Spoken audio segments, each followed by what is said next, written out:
everybody, and can I just start by saying fair play to you, because you obviously have the stamina, you've been to Pride, you're partying on through, and you're still here, so we appreciate that.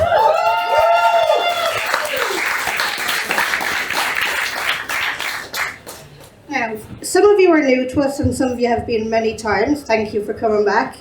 Tonight is an extra special night. It's always special because we create a safe space for queer poets that don't often get heard in lots of other places. So this is our home. This is where we get to share whatever the fuck we want to share. You can even say the F word. But preferably not at me. But anyway, so tonight, obviously hosted by Street 66, provide our wonderful space, Dublin Pride, fabulous team who have created this event for us all.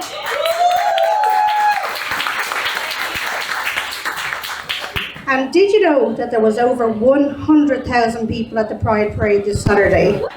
Now, we have an extra special night, as I was going to say, because we actually have some of our Ukrainian Rainbow family performing for us tonight. So we want to give extra love and support to them. It's a challenge because what's going on in their country, awful, and they're in a new place with new voices and they're sharing them with us. So we want to give extra love and support to the poets tonight. So tonight is our Pride Poets Ukrainian special, which I'm very excited. So we're going to hear two poets speaking in their own language, and then we'll have some translation, English translation. So I want to first thank Olive, who has made our connections with the Ukrainian poets. So thank you, Olive.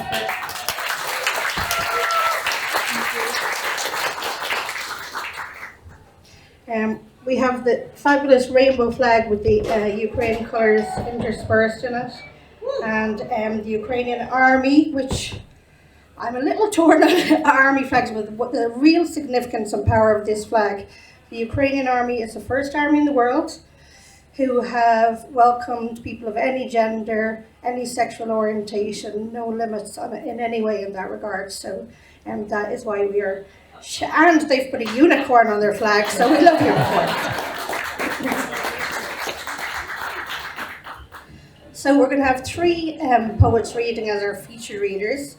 And we're going to have Ola Matsu, who's going to be reading their own work. Then Natalia Berlaka, who will also be reading their own work. And then Eva Markalova, who will be reading the work of other Ukrainian poets who couldn't be here, some because they're dead, and some because they're in other places. So we have three readers for you as the featured part. So, is everyone ready? If everybody wants to get themselves settled. So Ola Matsu, poet, actor, performer, theatre director and cultural journalist, talented person, organiser, poet and actor of a dramatised poetic fairy show at Half to You and many cultural events in Ukraine. They're the winner of literary awards, poetry contests, awarded the scholarship of the President of Ukraine for young writers, participant of international art festivals, projects, performances and poetry events in Ukraine, Austria, Czech Republic, Poland, Spain and Ireland. So,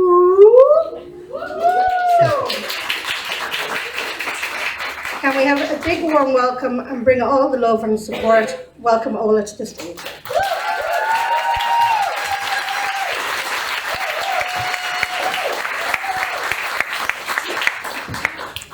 Hello everyone, thank you for inviting me. I'm happy to perform here today. Sorry for my English. I came to Ireland 7 months ago. I'm just learning English, but I will try to read some English translations and first in original in Ukrainian. Thank you.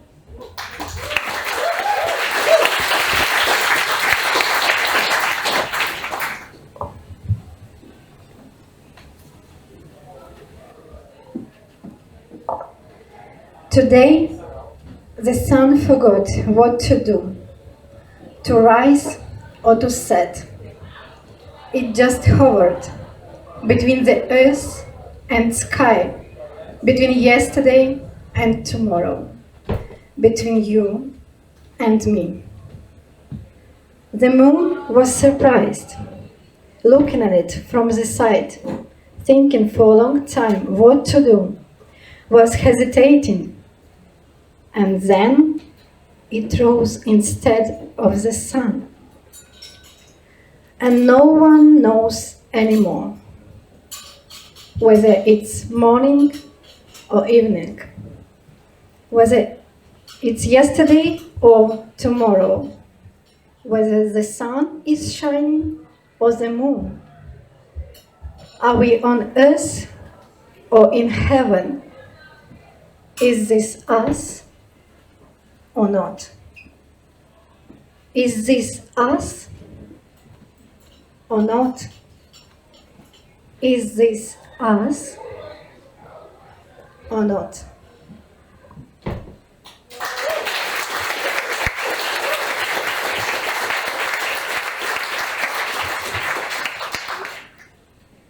Сьогодні сонце забуло, сходити йому чи заходити. Взяло і зависло між землею і небом, між учора і завтра, між тобою і мною. Місяць здивований дивився на це збоку. Довго думав, що робити, вагався. А потім зійшов замість сонця. І ніхто вже не знає, ранок зараз чи вечір, учора зараз чи завтра, сонце світить чи місяць, на землі ми чи на небі. Ми це чи не ми? Ми це чи не ми? Ми це чи не ми?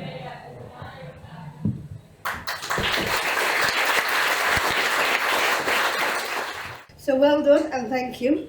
Now bring all your love again to the stage for Natalia Burlaka, a young poet, event journalist and to two artists, lots of creativity, from Odessa.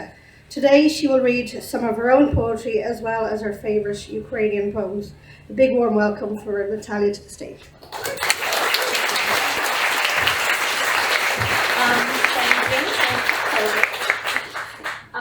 My English so-so, but I try to speak English. Okay. Oh, thank you. Hello, yeah. Okay. First poems is my poems, and next different authors. Okay, let's go. Thank you to every morning before I wake up. Thank you to every Sunday that illuminates me. Thank you, universe, for smiling. Thank you to sincere love that warms me up, because I embrace light that can shine in the radiance of your soul. Okay.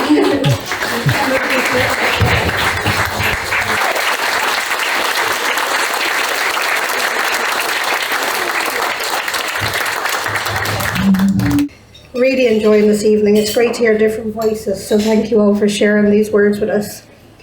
So, our third poet is not a poet. Oh, I tricked you all. Our third poet is so many things, not a poet. So next up is going to be Eva Markelova, who's a bisexual, demisexual person.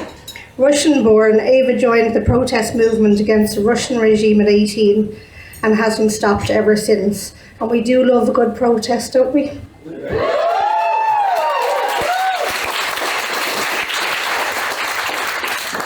She moved to Ireland in 2020, and when the full-scale invasion started in 2022, she joined Ukrainian Action in Ireland to organise protests and help refugees coming to Ireland. Now she is dedicated to promote and preserve Ukrainian culture as well as the LGBT community. That is a hard task, and we're behind you and support you. So can we have a lot of love and warm welcome to Ava, who will be reading a variety of Ukrainian poets tonight.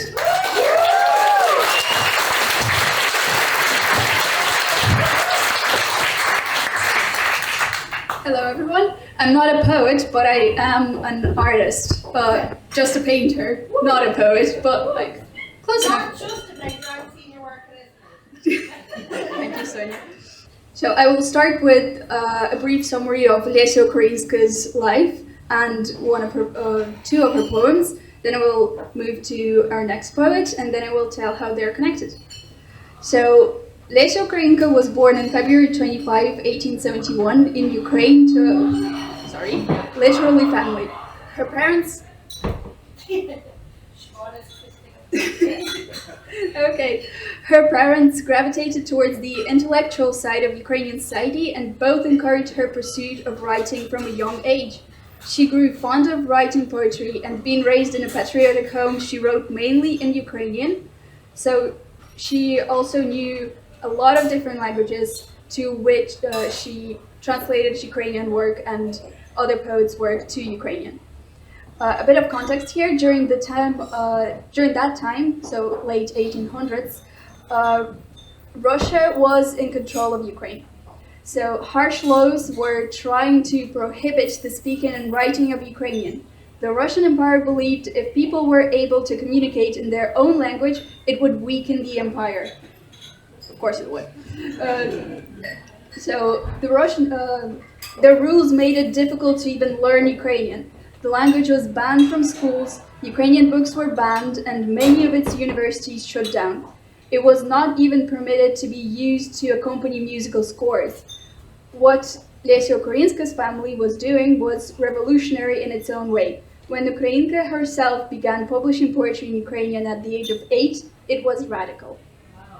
Go girl. 8! Exactly. So the first poem that I will be reading to you, I will be reading only English translations, is Hope. No more can I call liberty my own. To me there's naught remains but hope alone. The hope to see once more my loved Ukraine, to come back in my native land again, to gaze once more on Dnieper's azure wave. I care not if alive or in the grave, to view the steppe, its ancient funeral moans, to sense the ardent strength which there abounds. No more can I call liberty my own. To me, there is naught remains but hope alone.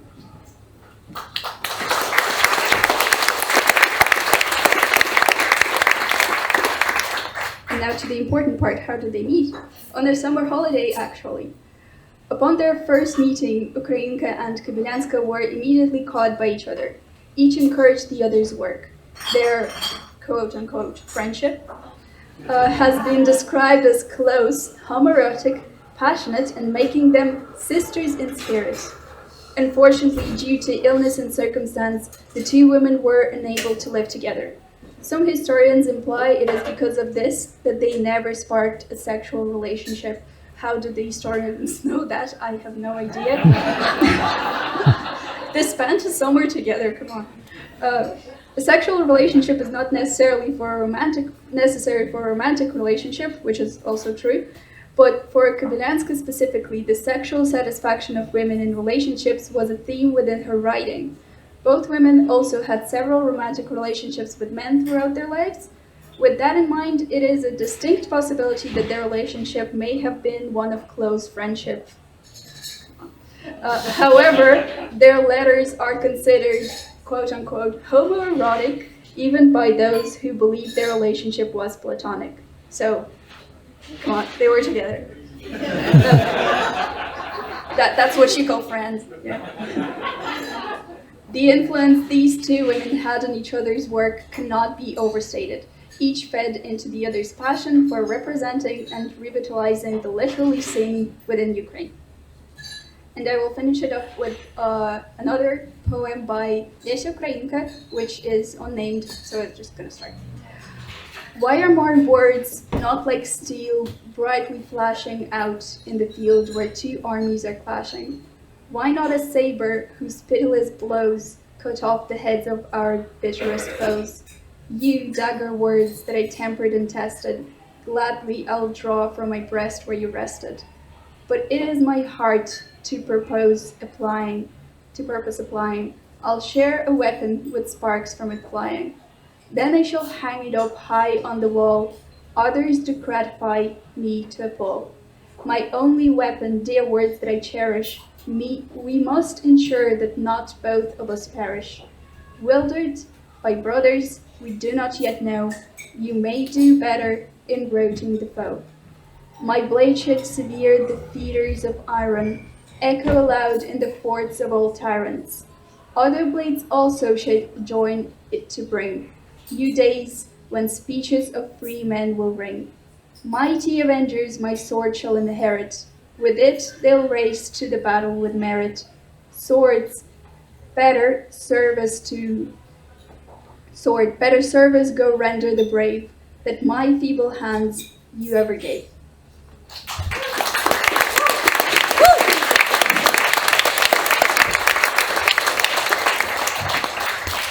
Here to friendship.